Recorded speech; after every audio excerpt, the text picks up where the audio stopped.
Modus Bribtu Juntak nekat setubuhi istri tahanan narkoba di kos-kosan. Uang dari ATM BCA juga raib. Oknum anggota polisi berinisial Bribtu Juntak alias AI yang bertugas sebagai penyidik pembantu di Subdit Narkoba Polda Bangka Belitung dilaporkan kantor Budiono dan advokat asosiasi atau legal konsultan ke Kapolda Babel dan Kabid Propam Polda Babel. Bribtu IA dilaporkan lantaran diduga melakukan penipuan dan tindak asusila terhadap istri tahanan narkoba. Kuasa hukum pelapor Budiono pun menceritakan kronologi kejadian. Pada Juli 2021 lalu, kasus kliennya ditangani oleh penyidik pembantu di Direktorat Reses Narkoba Polda Bangka Belitung inisial IA alias Juntak. Namun, menurutnya selama dalam proses penyidikan tersebut ada beberapa hal di luar prosedur hukum yang dilakukan oleh oknum penyidik pembantu Bribtu Juntak. Bribtu Juntak diduga telah memaksa kliennya agar memberitahukan jumlah saldo pada kartu ATM BCA serta meminta nomor PIN-nya. Selanjutnya, kata Budi, oknum penyidik itu menghubungi dan menemui istri kliennya berinisial DA dan melakukan penekanan agar diberikan buku tabungan bank BCA miliknya. Lantaran ketakutan, maka diserahkan buku tabungan tersebut kepada oknum IA. Penyerahannya dilakukan di Taman Merdeka Pangkal Pinang, kata Budiono. Saat penyerahan buku tabungan tersebut, oknum polisi itu ada mengeluarkan kata-kata "jangan bilang kepada siapapun ya", jelas Budiono lagi. Bukan hanya meminta buku tabungan, Bribtu IA berusaha untuk mendekati DA hingga datang ke rumah kediamannya. Sejak diserahkannya buku tabungan bank BCA tersebut, oknum IA sering menghubungi dan mendatangi DA ke tempat kediaman atau kos DA yang terletak di sekitar belakang Rumah Sakit Bakti Tima Pangkal Pinang, ungkap Budiono. Saat di tempat kediaman DA, oknum polisi tersebut menyampaikan iming-iming akan membantu meringankan perkara hukum yang sedang menjerat kliennya AR suami dari DA. Oknum IA menyampaikan iming-iming akan membantu meringankan perkara yang saat ini sedang menjerat klien kami AR dan akan mengembalikan uang yang ada di rekening bank BCA sebesar 40 juta rupiah.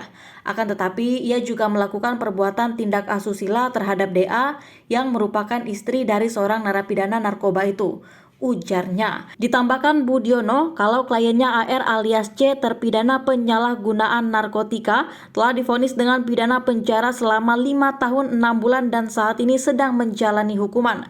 Saat ini klien kami AR sebagai narapidana masih menjalani proses hukum di Lembaga Permasyarakatan Narkoba Pangkal Pinang. Jelasnya, berdasarkan kronologi tersebut, Budi selaku kuasa hukum pelapor telah melaporkan kasus tersebut ke Kapolda Bangka Belitung melalui Kabid Propam Polda Bangka Belitung. Demi penegakan hukum serta nama baik institusi Polri, kami meminta agar segera menindaklanjuti laporan pengaduan ini.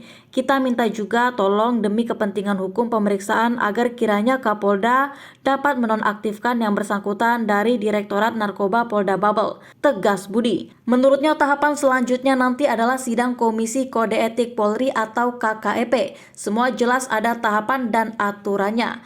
Kita berharap dilaksanakan secara profesional, baik pada tahapan pemeriksaan pendahuluan oleh Propam, sidang komisi sampai ke pengawasan proses hasilnya.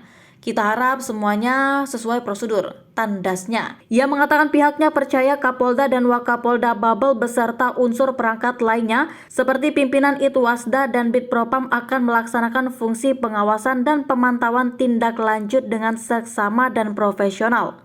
Telah ditahan dan diperiksa Propam Babel, terancam dipecat. Sementara Kapolda Daerah Kepulauan Bangka Belitung, Irjen Pol Yan Sultra mengaku bahwa salah satu anggotanya berinisial Bribtu Juntak alias IA diduga melakukan tindak asusila dan penipuan terhadap salah satu istri tahanan. Hal itu disampaikan oleh Kapolda melalui Kabid Humas Kombes Maladi. Kombes Pol Amaladi mengungkapkan saat ini oknum yang bersangkutan masih dilakukan pemeriksaan oleh Propam Polda Babel. Yang bersangkutan masih diperiksa bidang profesi dan pengamanan Polda Babel lantaran diduga melakukan penipuan dan perbuatan asusila terhadap seorang istri narapidana narkoba. Ujarnya kepada wartawan pada Jumat 18 November 2022. Kombes Pol Amaladi menegaskan jika oknum tersebut terbukti melakukan perbuatan seperti apa yang dilaporkan oleh kuasa hukum korban, maka akan ditindak tegas sesuai kode etik kepolisian. Selain itu, Kombes Pol Amaladi mengatakan bukan hanya dikenakan pidana umum saja, namun oknum Bribtu Juntak juga akan dikenakan pemberhentian dengan tidak hormat atau PDTH. Jika terbukti melanggar kode etik, yang bersangkutan juga bisa dikenakan PTDH, ujarnya.